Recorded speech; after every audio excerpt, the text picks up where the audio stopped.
Welcome to Mach 10 Sports, everybody. Appreciate you joining us here on this first live episode. Been wanting to do this for a while. Finally got a chance. I appreciate everybody joining the show here. But let's get started.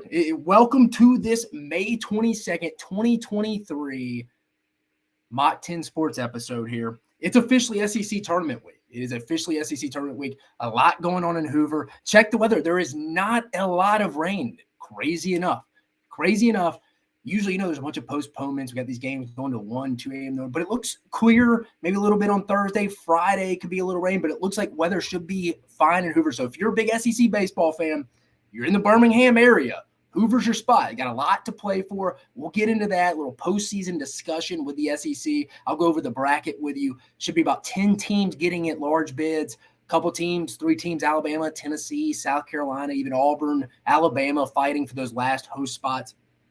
So talk about that a little bit, SEC tournament baseball. Also, we always add a little flavor for football on here. Just kind of looking through some schedules this week, it kind of hit me. Where is every team's first loss on their schedule? Well, it's your lucky day, May 22nd. I know it's early. There's always some portal additions somebody could have and whatnot, but I'm here to tell you where your team, where all 14 teams will stumble. Their first stumble in the season, if they will. Hint, hint, if you get me, if you're a Georgia fan. So we'll talk about that. We'll discuss that. And then I heard some things from Brandon Walker, BFW guy on Barstool Sports, talking about how Sanford Stadium, if you're not familiar with Sanford Stadium, that is Georgia Stadium, that's in Athens, Georgia, is not a top 5 atmosphere in the SEC. I don't know what he's talking about. I will give you my top 5 SEC atmospheres as we stand heading into the 2023 season. I know I'm going to get a little pushback, call me an idiot, what it is, but I've stood on a lot of these sidelines in these SEC stadiums, and I'm here to tell you the top 5. I'm going to go 5, 4, 3, 2, 1 in order, 5 through 1, of my opinion, the best atmospheres in the SEC heading into the 2023 season, like I mentioned. Also, it's still portal season. It's still portal season in football. Got a lot of additions. We always start every show. I'm updating you with the transfer portal in football and basketball. Football, a lot of additions for the SEC over this past week. I'm going to talk about each one briefly. And then basketball, we got a lot of decisions, exciting decisions coming up. May 31st is the NBA draft withdrawal deadline for the guys that want to keep their collegiate eligibility. We've already got a couple guys coming back. I will go through those list of SEC guys that opted for the NBA draft but left their college eligibility still open. I will talk about who has a decision to make. We're the 31st. We're within 10 days. It should be a big week for announcing how many people, or this should be a big week for some of these guys' announcement if they're coming back. I'll discuss. And then finally, I know I said we're going to have a guest, Michael Lombardi, former NFL GM, 3-time Super Bowl winner. I was fired up for it. He messaged me this morning. He had something come up. I'm going to get that episode recorded for you in advance. Probably maybe just put that on the podcast, depending. But this week we'll have that. Look for that towards the end of the week. Maybe that'll be my Memorial Day present for you guys, for all my subscribers, listeners. Put that out Monday, Tuesday. We will get that done this week. I will get it out. Wish he could have been on this show. I apologize, but he had something come up. I understand. He's been a lot busier with him getting on with visa and stuff like that. So that didn't work out here. We're still going to get that interview. It's going to be a real good interview. I really anticipate people really enjoying that. But with that being said, let's get right to it. There's nobody in the basketball transfer portal or around a basketball transfer portal that is more fired up right now than Chris Jans. Tolu Smith, the big center for the Bulldogs, announces he is coming back. Mississippi State, I think, according to my calculations, they're 3 over right now in their 13 limit, on their 13 scholarship limits. So they're going to have to do some cutting. If you notice, Mississippi State didn't do a ton of things in the portal, but getting Tolu Smith was a big commitment. I mean, I know he was already on the roster, but getting him back would be massive with guys like DJ Jeffries, who's one of my big buddies from talking to him a little bit before the Ole Miss game this past year, Deshaun Davis, guys like Cameron Matthews. Mississippi State, I think they will be a tournament team again. The state of Mississippi in basketball next year should be fun to watch, with obviously adding Chris Beard in Oxford. Speaking of another guy in the transfer portal, SEC, Tyron Lawrence, the guard from Vanderbilt, entered the portal, was leaning Auburn for a little bit, but it looks like a little bit, maybe a little Texas Tech Vanderbilt battle. Vanderbilt may get him back, so that would be big for the Commodores, who've had a lot of attrition in the transfer portal. That'd be big for them to get him back, for Jerry Stackhouse to get him back. It looks like it's leaning towards that way, so I wanted to update you on that one. But Vanderbilt got 2 commitments. over the weekend. They got Notre Dame. He was an all-conference guy in the ACC last year. Power 5 freshman Vin Allen Lubin and South Dakota transfer, if I'm mispronouncing the name, Tasos Comentarios. Solid freshman year for Van Allen Lubin.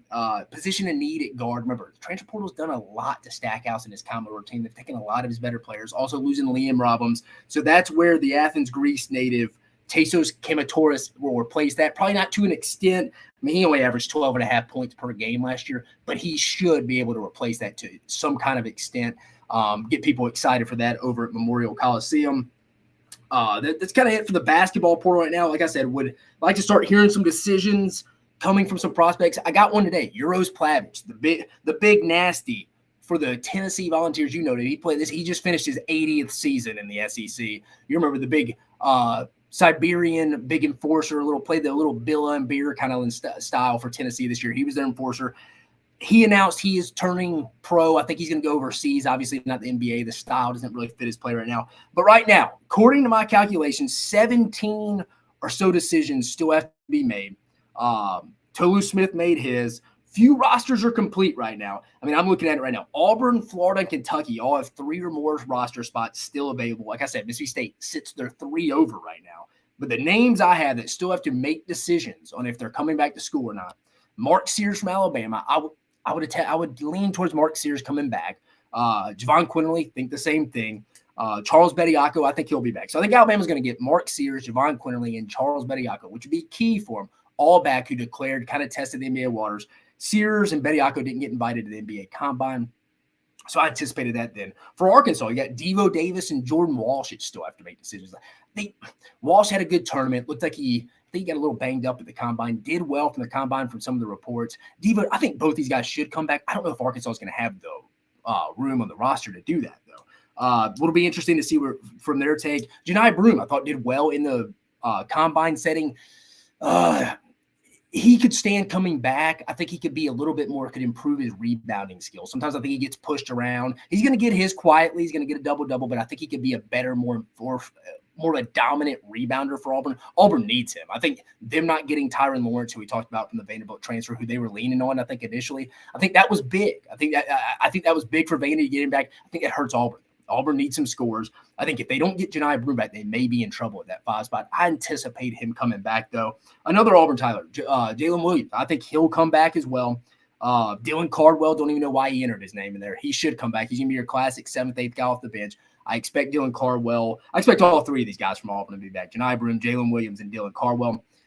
The big one, Oscar Tshiebwe from Kentucky. It wouldn't shock me if he didn't come back. I personally think he should come back. Antonio Reeves from Kentucky will be an interesting one. Chris Livingston from Kentucky. Kobe Brown. I think he kind of likes where he sits. I think don't be shocked if an NBA team promised him a spot. But rumor is he may go in the portal and look out for Alabama and Arkansas from that standpoint. He would leave Missouri. Again, the grad transfers have longer than the undergrad guys. But May 31st is the deadline to withdraw your name from the NBA draft. So that'll be key for that. But Kobe Brown, interesting development there. If he transferred to Alabama or Arkansas, that would just make both those rosters that much better. Alabama's a top 5 team in the country to me if they get Kobe Brown. Arkansas as well. Arkansas, I think, has done a little bit better job than Alabama in the portal. Alabama's still looking for that stretch position to replace Noah Clowney. And that's also, too, I'm getting to that. You still got a couple guys like Brandon Miller, Noah Clowney, but I think they're both gone. Kobe Brown, I mentioned. Josiah Jordan-James from Tennessee. Interesting to leave Tennessee a little sour. It wouldn't shock me. He's banged up a lot. It wouldn't shock me if he just went and tested the waters. And then obviously we just talked about Euros Plavich. He announced today the big ugly from Tennessee is gone officially. Moving towards this, though, on a football side of things. From a transfer portal standpoint, on the football side of things, Auburn, I'm going to go team by team, a little update here from them just real quick. Edge Steven Sings, the defensive end from Liberty. Not a lot of production last year. I honestly think this was a second guy on their board. They wanted Isaac Ukwa, who we'll talk to in a minute, big edge guy that Ole Miss got. I like him a lot from James Madison. We'll talk about him in a minute. But I think more so Sings here, the edge from Liberty at Auburn got some more of a backup plan, but Auburn needs depth after losing Iku Leota and Hall last year. They got to replace both those guys. Auburn also got linebacker Larry Nixon from North Texas. This is a guy I think they're going to really like in late November, late October, early November. I think this is going to be a guy they kind of like from that standpoint. Guys played a lot of football, maybe a little undersized, could get in that nickel position. These guys just played a lot of snaps, understands just the schedule of a student athlete going into the fall. I think that'll be massive for him. I think it's a good get for Auburn. And wide receiver Jair Shorter from North Texas. I think this guy is currently the best wide receiver on Auburn's roster now. Big physical frame. Just reading you some of my notes from watching the film. Shows the ability to run. He was something like a 27.1 yards per catch last year. It's got to be something top in the nation. I think it was, just off the top of my head.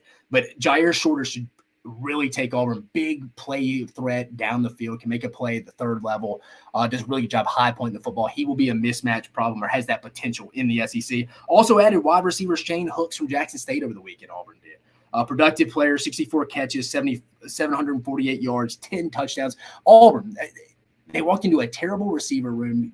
Hugh Freeze is not used to that. I mean, Auburn definitely improved the receiver room. Just naming them off here. Jair Shorter, who I think is the best guy on their roster. Remember, they added Caleb Burton, the Ohio State transfer, and they also added Cincinnati transfer Nick Mardner that also goes along with Shane Hook. So they are trying to fix the issue.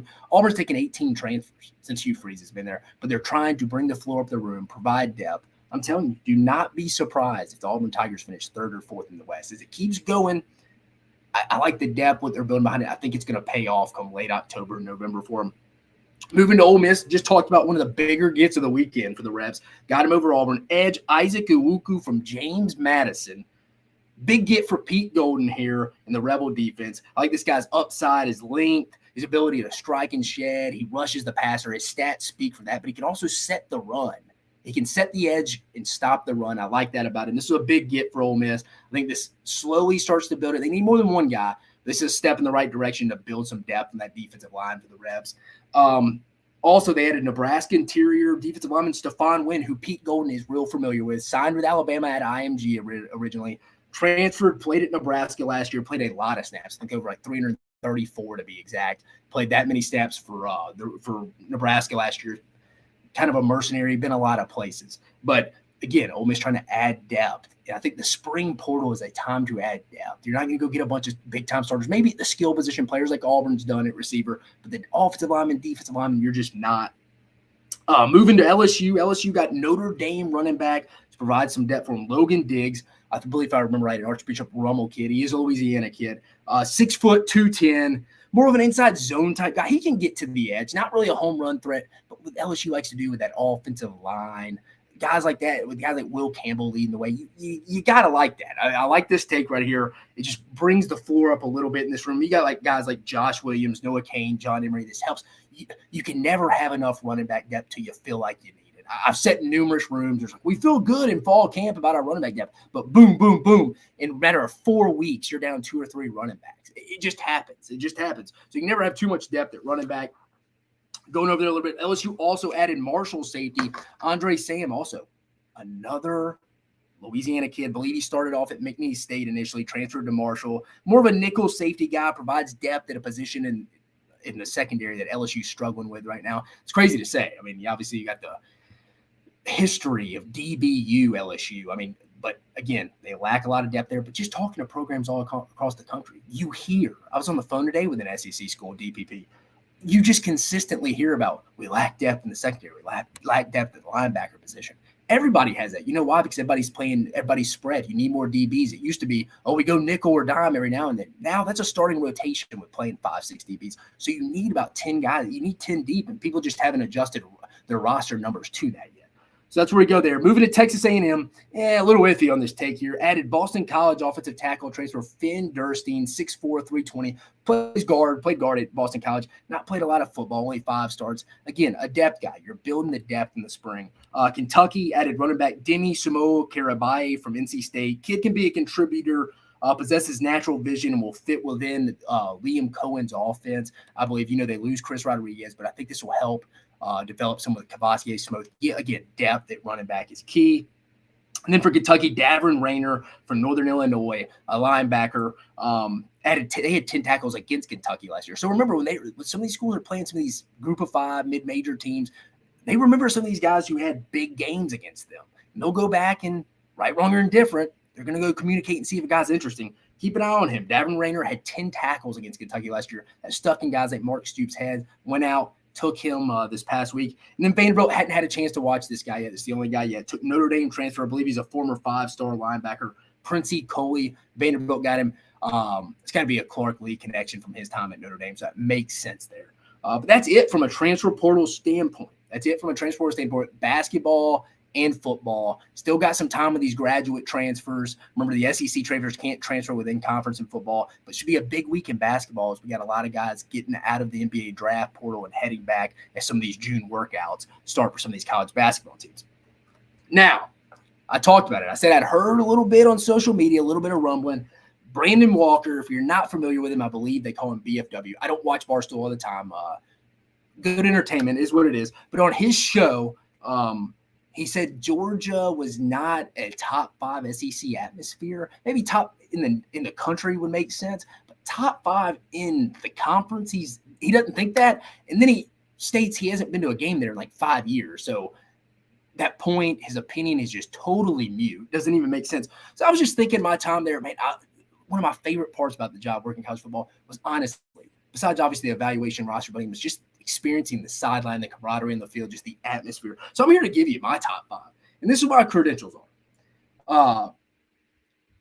How is the opposing stadium and crowd, how can it affect the opposition in a big game environment and actually will its team do a win? I'm talking about in big game environments. And I know everybody's going to have different opinions because you're kind of a prisoner to your experience. And that's just human nature. You're just a prisoner to your experience. So if you go into a big game at Neyland Stadium, let's say 2015 against Oklahoma, the Baker Mayfield game, when it was just rocking. Tennessee probably should have won that game. Ultimately lost to Oklahoma that year. But that game was rocking. If you were at that game, you're going to be like, man, Neyland Stadium rocking. But then if you went a couple years later and they lost to Georgia State at home with Jeremy Pruitt, probably wasn't right. So I'm going to judge it by a big game atmosphere and how much of an impact that the stadium, the crowd had on willing its team to victory. So let's start off. Number 5. I'm going to go Bryant-Denny Stadium. And remember, this is right now, heading into the 2023 season. This isn't 1996 when Spurrier had it rocking at the Swamp. This isn't this. But I'm going to get killed by the Gator Nation because of this. But number 5, Bryant-Denny Stadium. And everybody knows, but I think most realistic Alabama fans will say it's more a golf clap fan base. It's not a ruckus, rowdy crowd. It's a spoiled fan base. I mean, they've been dominating college football for 15 years. But I would give Bryant-Denny an allowed game this year. If you want to go see a Alabama game at Bryant-Denny, you got Texas at home, LSU at home, Tennessee at home. There's a lot. Arkansas at home. You got Ole Miss at home. You got a lot of big games at home. I would probably go to the Texas LSU game. But in a big game environment where they know they can help their team will to a victory and it maybe clinches the West, like LSU sets up perfectly. Like Bryant-Denny can get really loud. It can get really loud. So I put it there 5th in the conference. Number 4, this is what this whole conversation is based on. Sanford Stadium. I think Josh Pate made a good point the other day.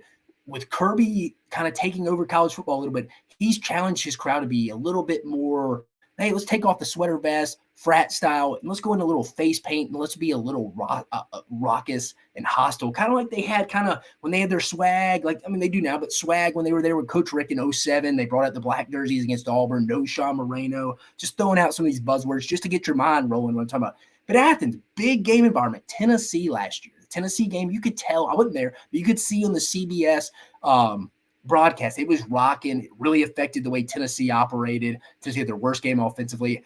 I think the crowd had a lot to do with that. I think Georgia fans, I think Georgia's embraced kind of being like having an edge on their shoulder, willing their team to a win.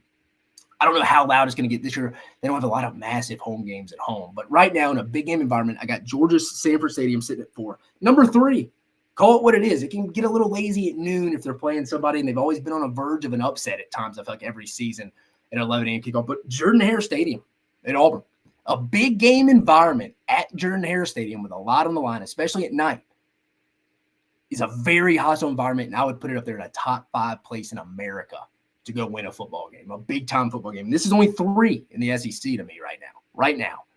I think Hugh Freeze is going to have that place rocking. Then you can have it going. That's why I wouldn't mark Alabama an automatic winning in Jordan-Hare next year. Anytime Alabama goes to Jordan-Hare, it's a big, obviously, it's the Iron Bowl, best rivalry in college football.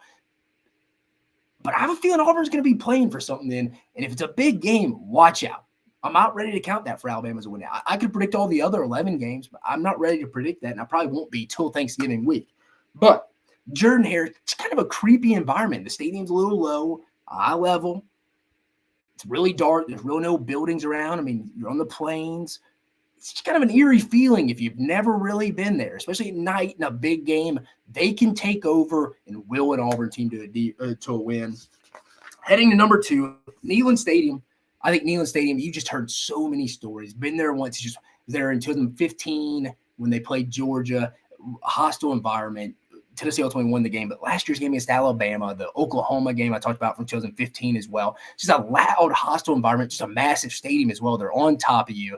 They're fitting you in like sardines. Your seats are about this big, the size of like a piece of bread. So, I mean, you're on each other. It's just so many people. It has to be loud. It's a passionate fan base that wants to be considered with the elite right now. They had a great season this year, but they're not up there with the Alabama or Georgias right now. They're not.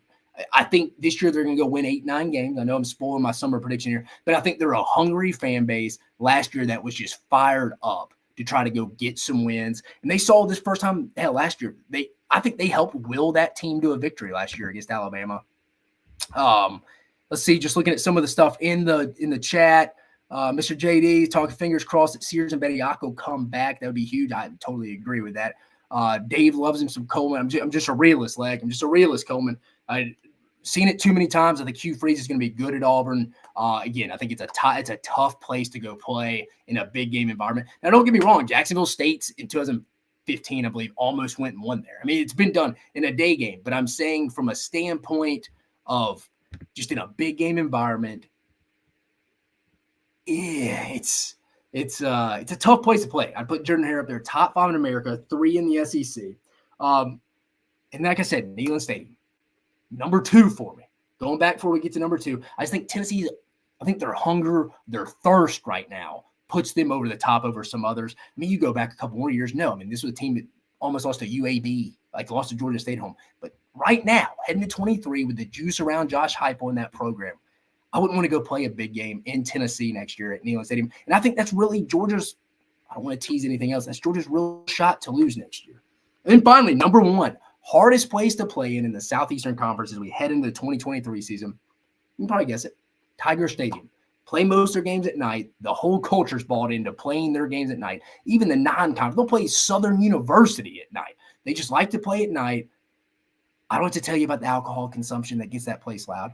And they embrace it. They embrace it. LSU is the hardest place to play in a big-time environment. So there you have it. Brandon Walker, that is your top 5 toughest places to play in the SEC, best environments in the SEC, top 5 right there. 5, Bryant-Denny Stadium in Tuscaloosa. We got number 4.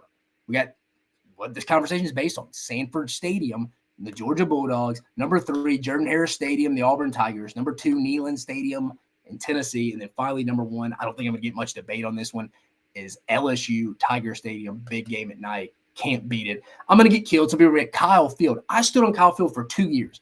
It's a nice environment. Nobody, you don't feel real hostile. A little bit like Alabama, but not as like cultish and weird. Like, and again, if I'm my A&M listeners, me and my wife loved our time at A&M. It's not weird. I shouldn't say that. Wrong choice of words.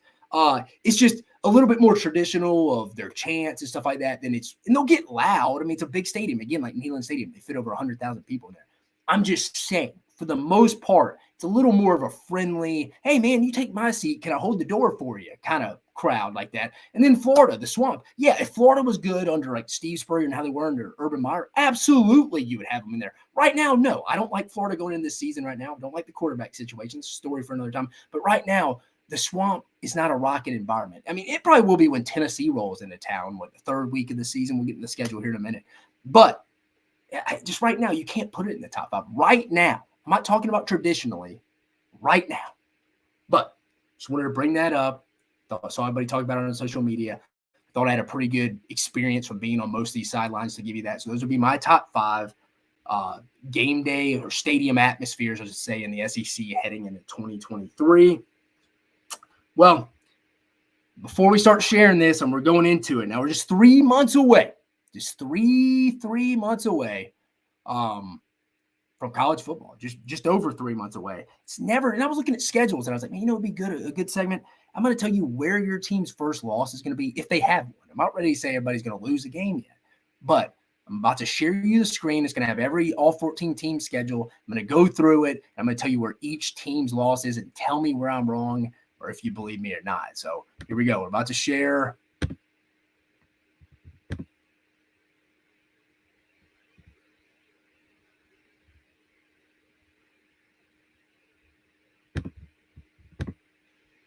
All right. You can see it right there. So we're going to start off with Alabama. To open up the season of Middle Tennessee State, Texas at home, at South Florida, Ole Miss at Mississippi State, at Texas A&M, Arkansas, Tennessee, LSU, at Kentucky, UT Chattanooga, and at Auburn. Now I'm going to preface this. I made these predictions not off star ratings, not off talent. I've looked at the depth charts. I looked at where these games come at on the schedule, obviously where these games are located and what time of the year it is. I mean, who do they play after, where they fit in a sandwich game? Like for Alabama example, at Kentucky, it's going to be a little bit of a cold game. I'm not saying they're going to lose that game. That's just an example right after LSU, where it looks like that used to be Mississippi State for Alabama, but now that is Kentucky this year. But I think Alabama, the first loss comes at Texas A&M. I'm not saying Texas A&M's winning the West, not saying that. I just think Alabama's lost, a handful of games, 5 to 6, 7 games since Nick Saban's been there at Bryant-Denny Stadium. Take away the 07 season, it's not. But you got to think, they don't lose many home games, and most of their big home games between Texas, Arkansas, Tennessee, and LSU are all at home. I'm not ready to say they're going to lose a home game this year. That's why I'm going to lean towards it's going on the road, and it's at Texas A&M. I just think it could. Now, if either Texas, Tennessee, or LSU were on the road, I'd probably lean that way. But again, it's going to take a heroic effort at quarterback like it has every time in Bryant-Denny Stadium. Cam Newton, heroic Heisman candidate trophy year right there. No one beat him at home in 11. 2012, Johnny Manziel, another Heisman winner. Ole Miss in 2015. Took a great game by Chad Kelly, just going back and forth. Alabama couldn't stop him. Ball bounced off a guy's helmet after a fumble, almost a sack. A lot of stuff has to happen for you to go win in Bryant-Denny Stadium. Joe Burrow in 2019 was the last time it happened. The dominant LSU team, he won the Heisman. Common theme here. If you think Quinn Ewers, who could be up for a Heisman contention right there. Joe Milton, no, I'm not ready to say Joe Milton's ready to do any Heisman conversation yet. And then LSU, Jaden Daniels, potentially. I don't know if he has that kind of juice to go win at Bryant-Denny Stadium. LSU fans, you may hate me for saying this. I don't think the guy has the juice to go do that yet. But I was going to lean anybody. It'd probably be Quinn Ewers because it's early in the season. But I'm going to go first loss for the Tide at Texas A&M. Heading to Arkansas. Arkansas opens up with Western Carolina, plays Kent State, BYU, at LSU, Texas A&M in Arlington, at Ole Miss, at Alabama, Mississippi State at home, bye week at Florida, Auburn, Florida International in Missouri. First loss for me for Arkansas just screams right here. I think it's pretty easy. I think at LSU here at Tiger Stadium the fourth week is going to be it. I think it's going to be it. I would be shocked if Arkansas is 5-0 after the A&M game. I would be shocked there. But at LSU early in the year, I think it's going to be the Hogs' first loss. Moving to Auburn. Auburn plays a little light schedule here for Auburn. That's why I kind of like Auburn to maybe go in 8-9 games. But Auburn, UMass at home, at Cal, Samford at home, at Texas A&M, Georgia at home, bye week at LSU, Ole Miss, Mississippi State, at Vanderbilt, at Arkansas, New Mexico State, and Alabama. I'm gonna go at A&M. Go at A&M as Auburn's first loss. They're not going to get to 5-0 either because after the Georgia game, it's just they're not going to win that up. But I'm going to go at A&M, even though Auburn, since A&M joined the league, has only lost there once. But I think they're going to have back-to-back trips to Kyle Field, taking an L. I'm going to say Hugh Freeze and the boys dropped their first game week 4 at Texas A&M. Heading to Florida, open up the season. Billy Napier in his second year at Utah, McNeese State at home, Tennessee at home, Charlotte at home, at Kentucky, Vanderbilt at home. At who we got here? At Vanderbilt at home, at South Carolina, bye week, Georgia at home, Arkansas at home, at LSU, at Missouri, and Florida State. I'm going to go Florida loses that Thursday night game where they open up at Utah on that first Thursday. I think they're going to lose that. I think they're going to start off 0-1. Again, this guy's not a big Florida fan here. I'm not going to go through your whole schedule here because that's not the exercise, but I think they lose at Utah to open up. Don't be mad at me, Florida fans. You're going to start off 0-1. That first Labor Day weekend is not going to be great unless you get your quarterback play figured out. Georgia, the schedule right here. So to be fair to Georgia, for you start bashing them, they had a game originally scheduled with Oklahoma, but because Oklahoma joined in the league in 24, the conference made them cancel that. So to be fair, this isn't Georgia's fault. They had to go make up with it. I forget who they added here, though, at a conference. Maybe UAB. I think maybe that September 23rd game instead of Oklahoma. But let's go through it. UT Martin at home, Ball State at home, South Carolina at home, UAB at home, at Auburn, Kentucky at home, at Vandy, bye week, Florida and Jacksonville, Missouri at home, Ole Miss at home, at Tennessee, at Georgia Tech. 12-0. They're not losing this. It's going to be the third straight regular season. They go 12-0. I think their first chance to lose. I mean, at Tennessee late in the year is a chance. Don't get me wrong. I just talked about Neyland Stadium. Tough place to play. The fans are hungry. They feel like they can be a part of why Tennessee can win this game. They saw how Georgia somewhat willed their team, took their offense out of the game last year. I think Tennessee's going to try to return that favor to Georgia and probably South Carolina, both teams they lost to that come to Knoxville next year. But first loss, I don't think they did it. I'm looking at it right now. I think it's going to be 12-0. First loss could probably either come to the Western Division representative in Atlanta. If they were to lose a game, I would go at Tennessee, but I don't think they lose a game. Scrolling up here, Kentucky opened up the season against Ball State, Eastern Kentucky, Akron, at Vanderbilt, Florida, at Georgia, Missouri at home, bye week, Tennessee at home, at Mississippi State, Alabama, at South Carolina, and at Louisville. First loss for me is at Georgia. I mean, I think we're going to have a showdown of undefeated versus undefeated come October 7th at Georgia. I think it's where the Cats are going to fall. I mean, I kind of like the Devin Leary at quarterback, solid quarterback from NC State. And I just want to say, I think the SEC is going to be everybody talking Pac-12 quarterback-wise, and for a good reason. A lot of good quarterbacks out there. I mean, just you got Caleb Williams, you got Bo Nix. We're just talking about him. It's just getting briefly. Michael Penix Jr. at Washington. I think the SEC's under the radar right there. I like Devin Leary, and I like who we just talked about, Georgia. I think Carson Beck's going to be pretty good too. But I like them rolling in 5-0 into Athens. I think it's where they're going to drop. So Big Blue Nation, hey, start getting your New Year's plans. You're going bowling this year again, baby. LSU open up the season in Orlando that Sunday night Han Solo game on Labor Day weekend versus Florida State. Then Grambling State at home at Mississippi State. Arkansas at home, at Ole Miss, at Missouri, Auburn, Army at home. Who the hell scheduled Army for me? I've known this, but good thing this was not the week before Alabama. That'd be an issue. I know LSU always has a bye week, just like Alabama does before they play each other. But interesting, I wouldn't play Army or Navy non-conference on an SEC team. But bye week at Alabama, Florida at home, Georgia State at home, and A&M. First loss, call me crazy. This is going to be the one that gets everybody going. At Mississippi State, just where it's sandwich. I think LSU is going to go beat Florida State. I think Brian Kelly's a really good coach. I think Matt House is going to have a good plan defensively. I'm not a full believer in Florida State yet. I think they're going to be solid. Could be the class of the ACC. I think LSU's going to be pissed off with the way they opened up the season last year in New Orleans when Florida State beat them. I think they're going to return the favor. And this happened to Brian Kelly a little bit at times at Notre Dame. They would go mess around, probably lose to a team they're not supposed to, but then they'll play Grambling at Mississippi State. I think people will be talking about that Arkansas game a little bit in Baton Rouge the next week. Don't be shocked. I'm calling it right now. This is my bold pick right now. At Mississippi State is where LSU will lose their first game. I'm going to get killed for that, but I'm standing by it. Just where I told you, I look at the schedule where it sets up. I think this is going to be a team that drops one early, but I also think they're going to – we'll get into that in the summer. I think they'll run the table until they get into Alabama there, and I hadn't had a prediction for that yet. But I do think they will drop one of their first three. I think they're going to be ready all offseason to get some payback against Florida State. And I think they drop at Mississippi State. Just a lot of unknowns, but I think that could be their first true road game. That'll be tough. Ole Miss. Open up with Mercer at Tulane, Georgia Tech at home, at Alabama, LSU at home, Arkansas at home, bye week, at Auburn, Vanderbilt at home, Texas A&M at home, at Georgia, UL Monroe at home, and at Mississippi State. Ole Miss, their first loss to me is going to be at Alabama. Some people nervous a little bit about the Tulane game. I'm not. They got Michael Pratt back, but they lost a lot of other stuff off their Cotton Bowl winning team and their American Athletic Conference winning team. I think Ole Miss is going to be better than them. I think Ole Miss, I don't think Georgia Tech first year staff under a new staff at Georgia Tech. I think Ole Miss under Brent Key. I think Ole Miss gets that. I think it's going to be at Alabama. I think it's going to be their first loss. It's not really that bold of a statement, but some people like the little prediction of at Tulane. I think Ole Miss is going to start off 3-0, ultimately lose at Alabama first. Mississippi State. I think their first loss is going to be at South Carolina. Going through the schedule, I gave who I thought first, but Southeastern Louisiana, Arizona at home, LSU at home, at South Carolina, Alabama at home, Western Michigan at home, bye week at Arkansas, at Auburn, Kentucky at home, at Texas A&M, Southern Miss at home, and Ole Miss at home. I mean, I really think the first loss, I think it's South Carolina. Remember, a lot of people would probably pick LSU.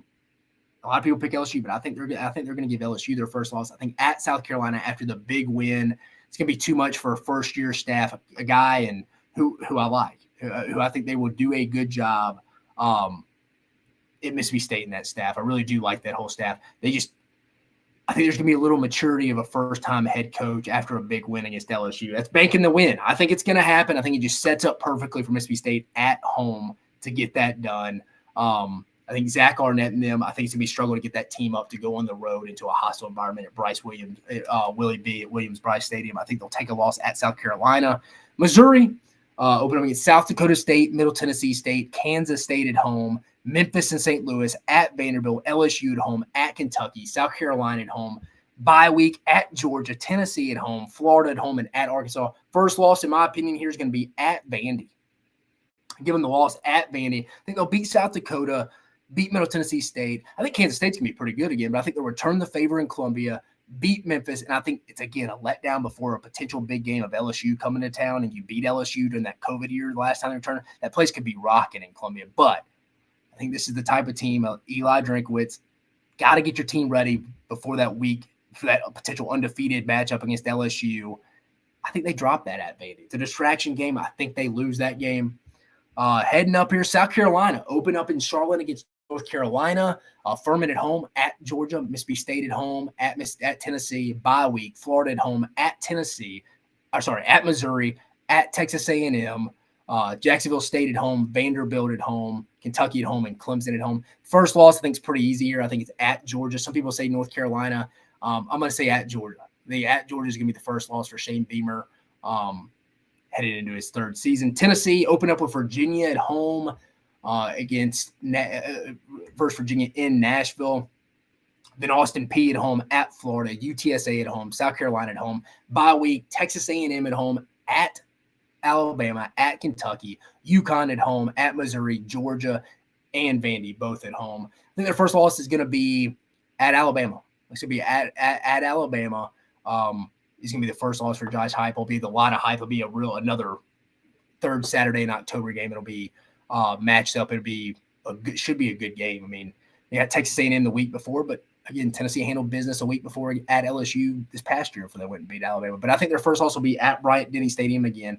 Again, I think some of these games with Alabama, between the Texas games, the Tennessee games, LSU, they were flip-flop location. Probably picked differently, but I think the first loss for Heupel and his 2023 Volunteers will be in Tuscaloosa. Two teams left. Texas A&M opens up the season. New Mexico at home, returns that trip to Miami. ULM at home, Auburn at home, Arkansas and Arlington as always, Alabama at home, at Tennessee, bye week, South Carolina at home, at Ole Miss, Mississippi State at home, Abilene Christian at home, and at LSU. I think the first loss for them, I think they're going to start off 6-0. I think they're going to go lose in Knoxville. I think their first loss is going to be at Tennessee. It'll be interesting to see how the season stays together after that, because I think they'll go win at Miami, beat ULM, beat Auburn at home. They usually win that Arkansas game at home. I think they'll beat Alabama this year. I told you that already. I think they lose at Tennessee that next week. That's right after the Alabama game, high emotional game. Interesting. And then Vanderbilt opens up the season week 0. Hawaii comes to Nashville after Vanderbilt returning that trip last year, or having that trip last year. Alabama at home, at Wake Forest, at UNLV, Kentucky at home, Missouri at home, at Florida, Georgia, open date, at Ole Miss, Auburn at home, at South Carolina, bye week again. They get 2 bye weeks for playing on week 0, and then at Tennessee. I think their first loss is going to come to Kentucky at home on September 23rd. So there you have it. As we stand right now, I think that's where each team's first loss is going to be. Tell me how dumb I am. Just tell me how dumb I am right now. Where am I? Anybody want to? Any chatters? Anybody in here want to say where I was wrong? You can tweet at me after the show. Tell me I'm wrong. Try to get this cut up. Get it out here. Let everybody see it. But that's where I think everybody. The big one that's going to hold it against me, I think, is going to be people thinking you can think LSU is going to lose to Mississippi State at home week 3. I do. I think it's going to be. That's probably my biggest bold prediction out of that exercise we just did. But again, we're always going to have a little football taste on here, more previews as we get closer to the season this summer, SEC East, SEC West preview. But transitioning, it is, like I talked about, it's going to be great weather in Hoover this week. Get out to the mat. This is the next best thing to Omaha if you're a big college baseball fan. 10 out of the 12 teams that are going to be surefire tournament teams, in my opinion. I think A&M probably has to win a game, but I think bare minimum 9. I think 10 are going to get in from the SEC. The tournament starts tomorrow, 9:30 in the morning. But before I show you that bracket, just want to talk a little SEC postseason picture heading into it. I'm going to go through the seeding of the SEC tournament right here. But I think Florida won the SEC, tied with Arkansas, but Florida will be the 1 seed in Hoover. They'll be a national seed easily. They're really just playing for probably what order the top 8 seeds. So they'll host a regional on campus and a super regional if they advance. Same with Arkansas coming in at number 2 seed. They'll be a national seed as well. LSU will be a national seed, and Vanderbilt. I think those 4 teams, Florida, Arkansas, LSU, and Vanderbilt, are all playing for national seeding. How far they're going to host? They're going to be a top 8 seed. It's just a matter of they can be 2 through 4. Or one of the final national seeds and come in at 7 through 8, something like that.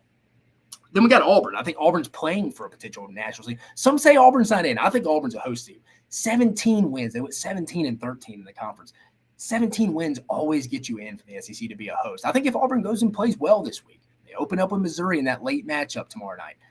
If Auburn plays well, they could get themselves into a national seed. Call me crazy, but I think they could. I think they're in. And then South Carolina.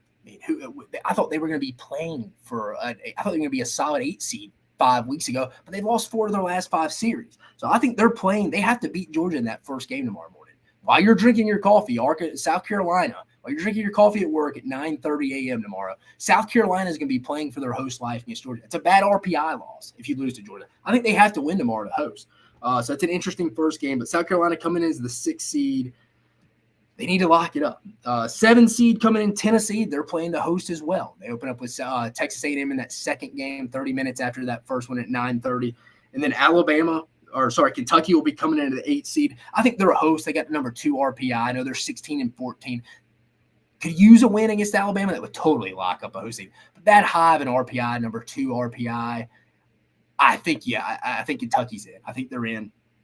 I know they're seeded below Tennessee, but that's Tennessee, Kentucky, and Alabama both all 3 are 16-14 in the league. South Carolina 16-13. They played one less game. One of their games against LSU, the Sunday game, was rained out.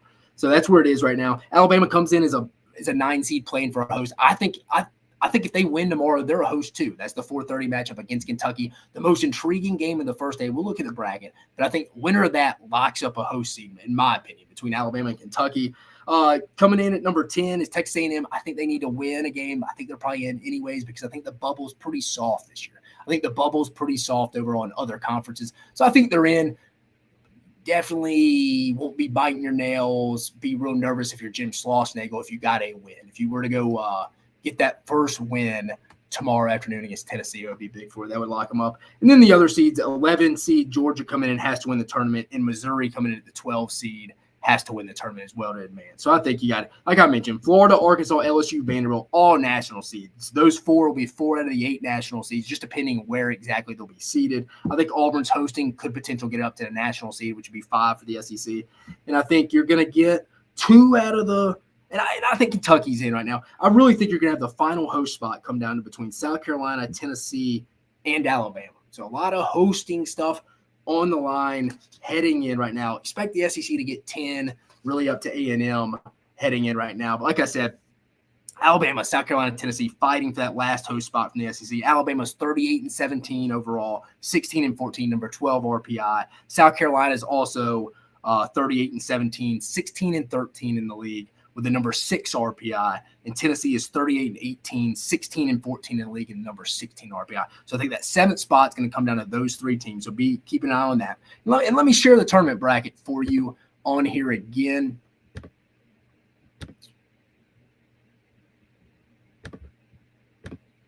So as you can tell, starts tomorrow, 9:30 a.m. Central Standard Time Zone. The 11 seed Georgia plays 6 seed South Carolina. Big one for South Carolina. I think they need it. Winner gets LSU on Wednesday morning.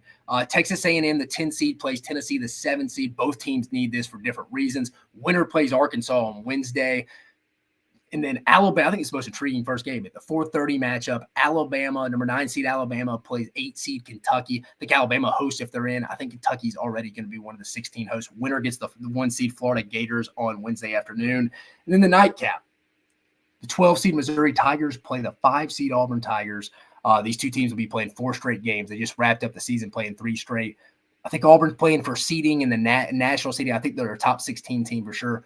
Winner of that gets Vanderbilt on Wednesday. Remember, the first round on Tuesday is single elimination. If you are to advance, it becomes a double elimination tournament once you get to Wednesday and join the top 4 seeds. The top 4 seeds, like I said, are Florida comes in as the 1 seed, Arkansas 2 seed, LSU 3 seed, and Vanderbilt 4 seed. And you may ask me, who do I think is going to win this tournament? It's just such a crapshoot. Like I saw Alabama's pitching a midweek guy tomorrow for Tato tomorrow. So it'll be interesting. Probably Johnny Hull's staff approach. They don't want to use one of their weekend rotation guys because remember, you started the week last week earlier. You lost a day. Most of those series were Thursday, Friday, Saturday. If you're a team already in the tournament, you go sell your soul, maybe use up some arms, potential injuries, not thinking worst case, glass half empty. I'm just saying it could happen for you to go host, but then you're backed up some pitching, lose a starter or two, and you get knocked out of your own regional. Or do you go all in and say, hey, we want to host? We think it's a big deal. So I think maybe big picture there by Jason Jackson, the interim coach for Alabama right now. But you've seen teams like Mississippi State. The year they won the national championship, got 10-run ruled in both their games in the SEC tournament, went on and won the whole thing. You've seen teams get hot, win the SEC tournament, and not even make it to Hoover. Look at Tennessee last year. They won the whole thing, didn't make it out of a super regional at home. Lost to Notre Dame. So there's examples of everywhere. I mean, if I was picking who was going to win it, you got to go with a long pitching staff. And there's a lot of injuries on the pitching staff right now. I mean, I'd probably go Florida. I'd probably go Florida if I was predicting somebody to win it.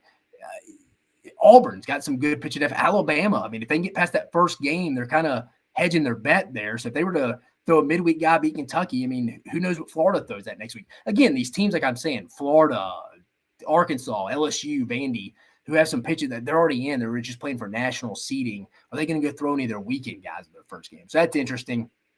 I mean, if I had to pick gun to my head right now, I'm going to go I'm gonna go Florida wins the SEC tournament. Not a crazy prediction. And after that, I would probably go either LSU or Alabama. Don't be shocked, though. I think I'll say it's crazy. We're not to postseason talk yet, but Tennessee is my sleeper to get to Omaha. I think they have the best shot to win it all because they got such a solid rotation. I think Tennessee is the highest upside to go win the whole thing from an Omaha perspective. But this is the SEC tournament right here, one of my favorite weeks of the year. Love some tournament baseball, love tournament really anything. But that is the bracket heading into tomorrow's action. And again, this will go through Sunday, starting tomorrow morning, and this will go through Sunday with the championship game.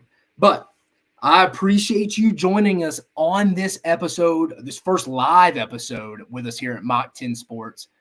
It's been a fun one to me. We're going to start doing this Monday and Thursdays at 7 p.m. Central Standard Time Zone. Go follow us on all social media platforms. We're on Twitter. We're on TikTok. We're on Facebook, Instagram. Like and subscribe here. Tell all your buddies about it. This is all things SEC sports, bringing it to you, taking it up to the next level. But again, I appreciate you spending some of your Monday evening with me. I hope you have a great remainder of your week.